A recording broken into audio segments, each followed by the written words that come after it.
mempelajari hubungan antara tegangan dan waktu pada saat pengosongan kapasitor. Yang ketiga, mempelajari transiens pada saat pengosongan kapasitor.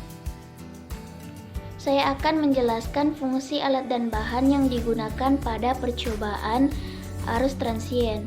Yang pertama yaitu matrix board berfungsi sebagai penghubung kaki komponen maupun komponen aktif ataupun komponen pasif.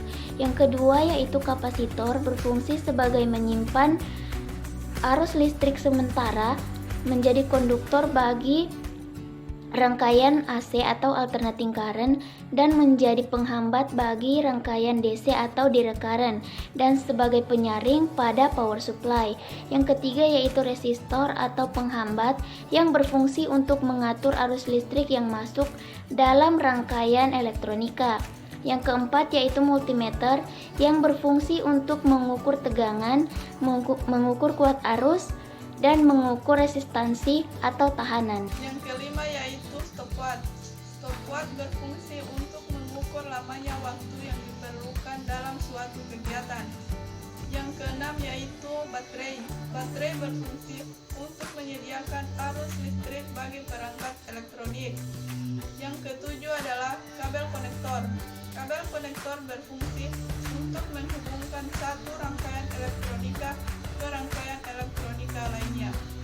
Transien merupakan arus yang bersifat sementara karena arus mengecil terhadap waktu sehingga arus transien hanya timbul sesaat atau bukan konstan.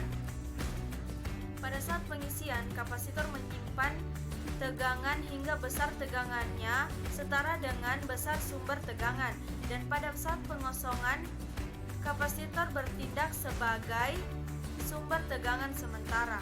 Kuat arus yang dikeluarkan diubah oleh resistor menjadi panas hingga muatan pada kapasitor habis. Arus transien disebut juga gejala peralihan, yaitu suatu peristiwa yang terjadi pada selang beberapa saat. Sebagai contoh diilustrasikan pada proses menyalakan lampu. Ketika kita menyalakan lampu, jika diperhatikan ada jeda antara menyalakan saklar sampai lampu tersebut menyala terang. Pada saat itulah terjadi transien, yaitu proses ketika perubahan besar tegangan dari 0 volt sampai 220 volt. Akan mengutarakan mengenai hipotesis atau dugaan sementara percobaan 6 arus transien. Di dalam sebuah rangkaian listrik akan mengalir arus listrik. Namun, bila aliran listrik tersebut diputuskan, maka tidak akan ada mengalir aliran listrik di dalam rangkaian, atau dapat dikatakan bahwa aliran listrik tersebut hanya bersifat